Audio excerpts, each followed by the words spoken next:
Assalamualaikum warahmatullahi wabarakatuh.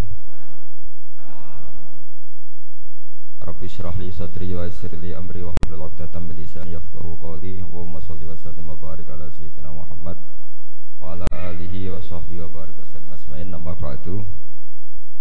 Yang sangat saya hormati Kiai Haji Uksit Idris dan para habaib, para masyayikh yang saya hormati, wabil khusus senior kami di pondok Bapak Hafidin, teman sekaligus putra guru saya Kiai Haji Abdul Ghafur.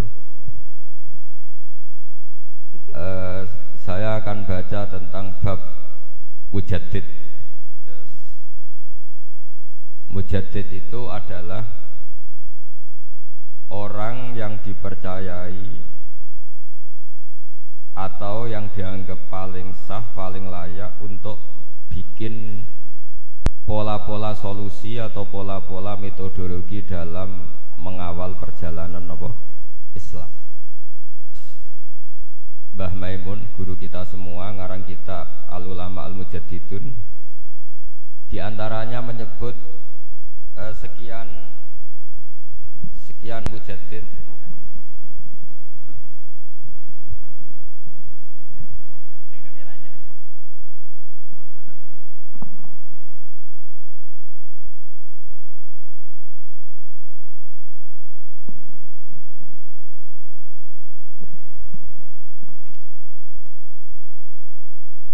Saya teruskan ya.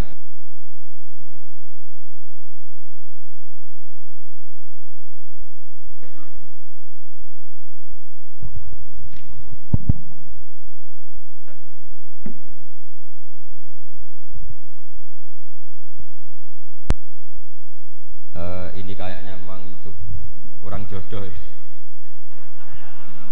Karena tadi pengurusnya NU sudah keren itu, sudah lebih keren dibanding saya ini. Begini ya, jadas mujaddid itu orang yang dipercaya atau disahkan untuk bikin pola-pola atau metodologi dalam Islam.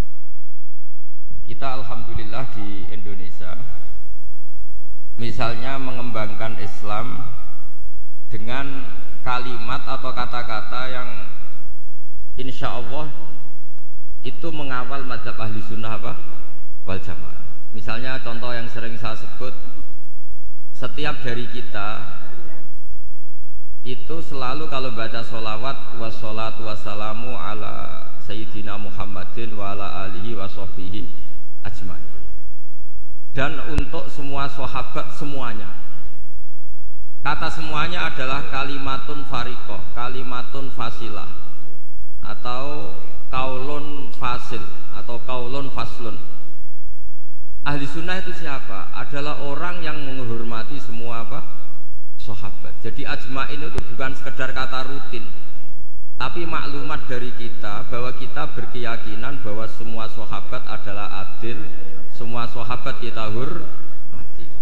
Ini beda sekali dengan kelompok tertentu dalam Islam yang sangat menghormati Sayyidina Ali tapi sangat menghina Sayyidina Abu Bakar. Jika ajma'in ini jangan jadi rutinitas, tapi memang benar-benar maklumat dari kita untuk orang sekeliling kita, untuk anak cucu kita, untuk semuanya, bahwa ciri khas ahli sunnah wal jamaah adalah ditandai dengan menghormati semua sahabat.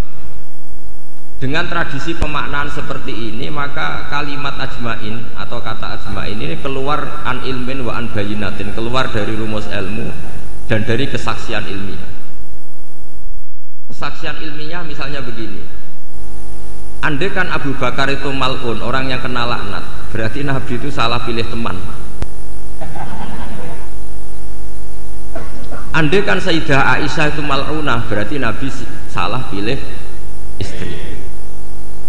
Jadi ketika kita tidak bisa detail secara ilmiah dengan argumentasi secara ilmiah, setidaknya kita memaklumatkan secara ijmal bahwa kita adalah menghormati wasahbihi ajmain. Jadi itulah yang dimaksud Mbah Mun. Saya sering ngaji beliau dan beberapa kesempatan diberi penjelasan juga sama Gus Zufur sebagai putra beliau. Misalnya komitmen ahli sunnah diantaranya apa? Kita menghindari mengkafirkan orang Islam apapun dosanya. Ini juga ditulis oleh Mbah Mun di antara ciri khas ahli sunnah wal jamaah. Beliau menyebut salasun min aslil iman, ada 3 pokok dalam iman. Di antara yang beliau sebut adalah wala nukafiruhu bidzambin. Orang Islam tidak boleh kita kafirkan hanya karena melakukan dosa apa? Besar. Logika yang terbangun dari teori itu adalah sederhana. Misalnya Mbah Maimun itu paling gak suka namanya perang, chaos, karena agama ini sangat menghormati nyawa. Kullu muslimin ala muslimin tu haramun damuhu wa maluhu wa irdu. Yang paling diharamkan itu adalah pertumpahan darah. Wa id akhadna mitsaqakum la tasfikuna dima'akum. Pertama ada Bani Adam, pertama ada peradaban Bani Israel, pertama ada peradaban para nabi. Itu komitmen dasarnya apa? Jangan sampai ada pertumpahan apa? Darah. Kemudian Gus Zofur pernah cerita ke kita, kenapa Said berjanji itu menjadi mujaddid. Itu diantara alasannya itu, ketika negara-negara lain perang nyari format manhaj, ikut manhaj apa sampai perang, orang Indonesia bisa nikmati Islam lewat terbangan. Jadi yang lain perang, kita mencintai Nabi dengan asik pakai apa? Terbang. Sudah terbangan berstatus mahabbah kepada Rasulullah Shallallahu Alaihi Wasallam. Ini yang harus kita kembangkan. Sehingga saya berharap fikih pilkada, ya fikih apa? Pilkada. Yang tadi disindir katanya datang ikhlas tidak demi apa tadi? Uang itu. Saya nggak ngerti itu tadi bahasa Thailand atau mana, nggak tahu saya. Saya itu tertawa itu karena nggak paham. Kok ada bangsa Indonesia yang bahasanya gitu, jadi saya itu tertawa karena nggak paham. Tapi ngerti lah arahnya. Saya pernah mengkaji fikih pilkada sama teman-teman. Itu cara berpikir juga darul mafasid muqaddamun ala jabil masoleh. Dulu orang untuk jabat itu harus duel, harus taruh. Misalnya ada dalang ingin dapat istrinya dalang yang lain yang cantik, itu ya tarung, yang menang terus dapat. Sampai ada kerajaan Sumeneb juga gitu, ada kerajaan di mana perang terus sebagian kalah lari kemana, sebagian terusir lari kemana. Dulu itu semuanya pakai perang. Sekarang alhamdulillah perebutan kekuasaan itu lewat pilkada. Apapun di situ ada bohongnya, ada nggak bener-benernya sedikit. Tapi setidaknya itu tidak dengan aturan pertumpahan apa? Darah. Ya saya yakin sih ada salahnya ya, tidak usah diumumkan juga tahu semua. Ya. Tapi di situ ada dosa besar yang kita hindari, yaitu menghindari pertumpahan apa? Darah. Ini sudah membaik dari dulu perebutan kekuasaan lewat pertumpahan darah, sekarang lewat seni merebut hatinya masyarakat. Kalau masyarakat sukanya senyum ya dikasih senyum. Kalau sukanya uang ya tidak tahu ya. Boleh masalah. Boleh masalah. Karena memang yang namanya pilkada itu merebut hati pemilih. Masalahnya terus kaifiahnya itu apa? Ya tidak tahu itu, saya kan tidak calon bupati, tidak tahu. Itu lebih pinter. Ya saya akan baca peradaban yang disebut nanti biar diteruskan Gus Zofur halaman 9. Wa dhahara ba'da dzalika fil qarni tsani ba'dal alfi al Imam Ar-Rabbani al-Allamah ahadu itrati Rasulillah sallallahu alaihi wasallam Asy-Syaikh al-Imam al-Murtadha Saibu Syarh Ihya Ulumuddin al-Musamma bi Hafiz Sadatil Muttaqin alladzi tamma naf'uhu fil anha wal bilad marji'u ulama ahli sunnah wal jamaah. Ini sekaligus penghormatan bagi kita. Jadi di antara mujaddid itu ada yang bernama Sayyid Murtadha Az-Zabidi, yaitu Syarihul Ihya, yang ngarang kitab Ithafus Sadat Al-Muttaqin. Itu sekitar 14 jilid. Kalau yang cetakan Darul Kutub Ilmiah itu 14 apa? Jilid.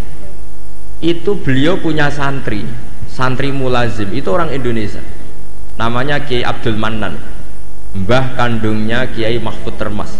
Jadi Mahfud bin Abdullah bin Abdul Mannan.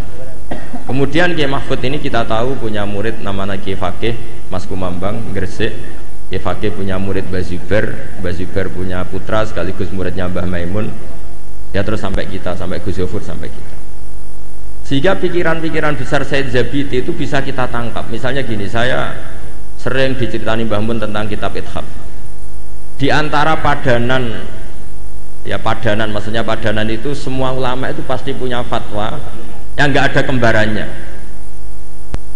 Dan itu polanya umum, sehingga ciri khas ulama disebut mujaddid. Itu bisa menganalisis agama dengan cara yang menakjubkan. Kata Said Az-Zabidi begini, orang Islam ini tidak akan mengalami kekeliruan kayak yang dialami orang Nasrani, yaitu menuhankan nabinya. Tapi juga tidak akan mengalami kekeliruan kayak yang dialami orang Yahudi, yaitu menyepelekan apa? Nabinya. Orang Yahudi itu sering membunuh para nabi. Dan itu rumusnya sederhana, cukup membaca Allahumma sholli ala Sayyidina Muhammad atau Allahumma sholli ala Muhammad abdika wa rasulik.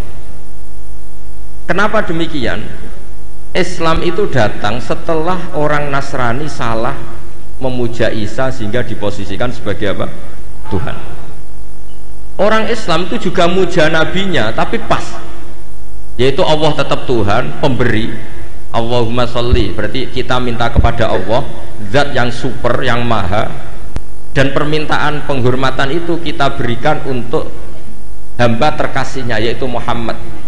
Maka kata Said Zabidi, wa Muhammadun wa in ala qadru yahtaju ila rahmati wa fadlihi ta'ala. Apapun kelas tingginya seorang yang bernama Muhammad, tetap butuh sama rahmat dan fadlnya Allah Subhanahu wa ta'ala. Sehingga dengan kalimat sholawat itu sudah isbatun li uluhiyatillah wa nafsyun li rububiyati Muhammad. Dengan kalimat ini orang Islam tidak akan kecelakaan menuhankan Muhammad. Karena apa? Allah pemberi, Rasulullah peneri. Tapi umat Islam akan sangat menghormati Sayyidina Rasulullah Shallallahu Alaihi Wasallam karena semua penghormatan Allah terbaiknya, sholawatnya, tahiyatnya, semua yang terbaik bisa kasihkan kepada hamba terbaiknya, yaitu Rasulullah Shallallahu Alaihi Wasallam. Maka kalimat ini ya kalimatut tauhid, ya kalimatur risalah. Karena dengan posisi lafadz sholawat seperti itu, kita tidak akan kecelakaan kayak yang dialami orang Nasrani. Karena kita tetap memposisikan Allah pemberi, Rasulullah Muhammad peneri. Itu kata Said Zabidi. Jadi akan selalu ada ulama yang memodifikasi Islam itu menjadi mudah. Islam yang jelimet karena datang setelah tadi kecelakaan Nabi Isa dituhankan. Sehingga ulama-ulama itu punya cara sendiri untuk supaya Islam tidak mengalami seperti itu. Kalau kita ngaji tauhid, misalnya seorang nabi selain punya sifat sidik, amanat, tabligh, fatonah, punya sifat apa? Al-a'rad, al-basyariyah. Nabi harus punya sisi kemanusiaan. Sehingga nabi itu sering dahar di depan umum supaya menunjukkan kalau beliau seorang apa? Manusia. Bahkan nabi juga pernah sholat duhur itu harusnya 4 rakaat, sholat hanya 2 rakaat. Ketika ditegur, ya Rasulullah ini sholat model baru atau memang nasa mansuh? Karena kalau model baru mereka senang kan, berarti mulai besok sholatnya tidak 4 rakaat tapi 2 rakaat karena kategorinya nasah apa? Nasah mansuh. Tapi Nabi memberi penjelasan, tidak, saya tidak lupa. Akhirnya Nabi menambahkan 2 rakaat, masyhur itu cerita itu. Terus kata Nabi, ma kuntu ansa walakin unassa li asunna. Saya ini sebetulnya tidak pernah lupa, tapi didesain Allah lupa supaya bisa bikin apa? Sunnah. Tapi apapun itu menjadi sangat basyariah. Saya ulang lagi, apapun itu sangat apa? Basyariah. Dan basyariah Nabi ini menguntungkan Islam, yaitu ciri khas Islam adalah menuhankan Allah saja, dan selainnya apapun hebatnya, meskipun seorang Rasulullah Muhammad tetap namanya abduhu wa rasuluh. Nah, hal-hal seperti ini terus kemudian dilakukan oleh Imam Ja'far Al-Barjanji secara mudah. Kita sholawatan, kita terbangan. Dengan cara seperti ini pula kita mahabbah Rasulullah semahabbah-mahabbahnya tanpa mendudukkan Rasulullah Muhammad sebagai itu Tuhan. Karena kita selalu meminta Allahumma, Allah engkau, kita semua meminta kepada engkau supaya sholawat engkau engkau berikan kepada kekasihmu. Berarti fawwah wal mu'ti, Allah adalah pemberi, Nabi adalah benar.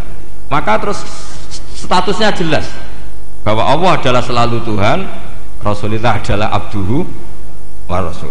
Sehingga terus kita baca subhanalladzi asra bi abdi. Sehingga kata para ulama, wasfiyatu Muhammad, wasfiyah terbaiknya adalah ketika disebut abduhu wa rasul. Karena tadi agama Islam itu datang setelah prahara atau setelah kecelakaan, setelah kesalahan seorang nabi di Tuhan. Tapi hebatnya ahli sunnah, hebatnya NU, hebatnya pesantren, menjelaskan ilmu seserius ini itu menjadi gampang. Karena ya daripada umat mikir jelimet, pokoknya kon maca apa? Sholawat, terus ra paham-paham sithik. Semua yang calon bupati maca sholawat ben dadi.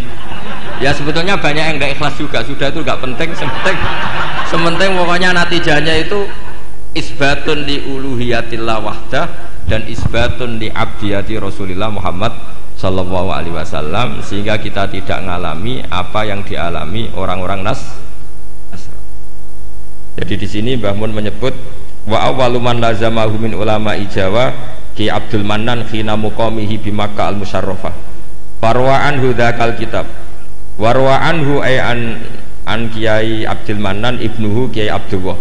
Tumarwa anhu ibnuhu Kiai Mahfud At-Turmusi atau At-Tarmasi. Farwa anhu Kiai Faqih Al-Maskumambangi. Warwa anhu tilmidhuhu walidi Kiai Zubair Tahlan. Tumarwaituhu anhu. Jadi kita sebagai bangsa Indonesia itu sangat mulia karena Ihya setelah dikarang sekitar tahun abad 5 Hijriah, karena Imam Ghazali lahir tahun 450 wafat 504, itu tidak ada yang bisa nyarai, nggak ada atau nggak berani, karena ini terkenal wali Imam Ghazali. Baru disarai itu 600 tahun kemudian oleh seorang sadat, seorang habib alim alama namanya Sayyid Murtado Az-Zafi. Dan itu gedelalah di antara murid mulazimnya itu orang Indonesia namanya Syekh Abdul Mannan. Makanya saya masih ingat ceritanya Mbah Mun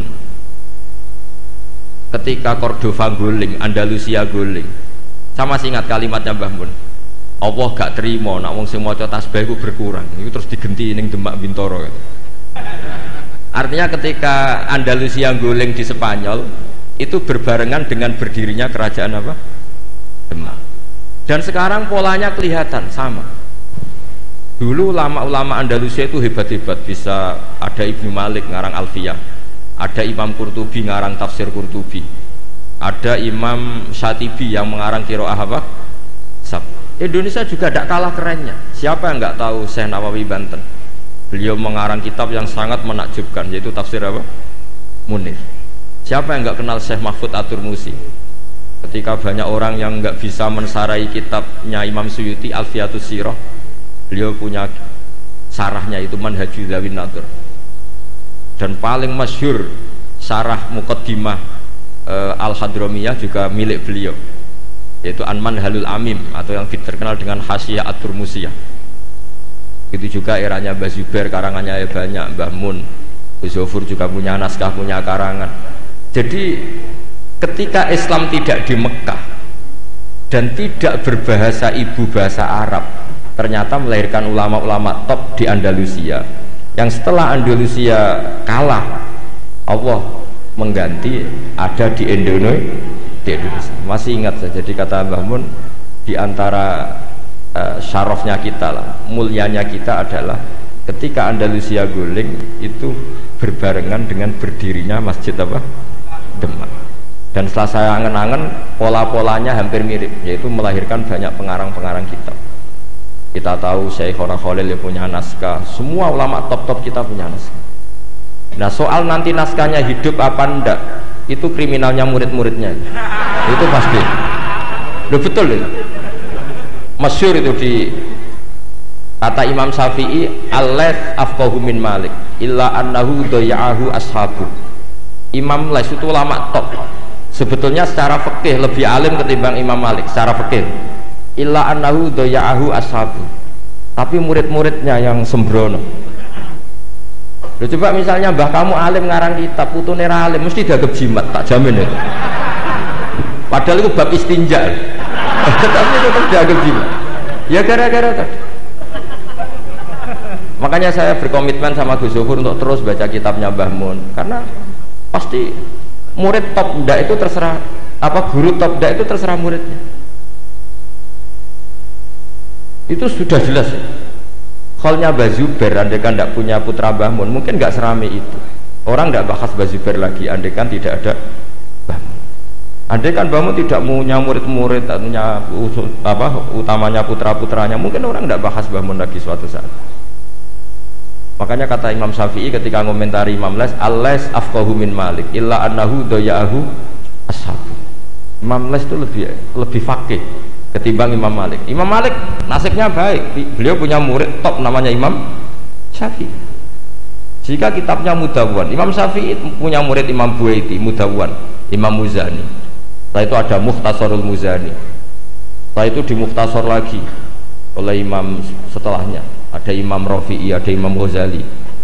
Setelah itu terus mulai Imam Haroman, Imam Ghazali, terus Minhajut Thalibin, Imam Nawawi, terus sampai Syekh Zakaria Al-Ansari. Dulu namanya kitab Setelah itu jadi Mukhtasarul Muzani. Setelah itu jadi Nihayatul Matlab fi Dirayatil Madhab dikarang Imam Haromen. Setelah itu Imam Ghazali Al-Wasit wal Basit. Setelah itu Imam Rafi'i. Setelah itu Imam Nawawi. Setelah itu terus Imam Nawawi menamakan kitabnya Minhajut Thalibin. Syekh Zakaria Ansari mengarang namanya Manhajut Tulab. Ya sama, pola-polanya sama. Tapi yang penting kitab ini tidak hilang. Saya sampai sekarang belum pernah tidak baca kitabnya Mbah Mun. Mulai Mbah Mun Sugeng sampai sekarang di murid-murid saya, di muhibbin saya. Karena saya tidak ingin menjadi tersangka kayak anak buahnya Mbah Mun. Ya saya kira demikian. Assalamualaikum warahmatullahi wabarakatuh.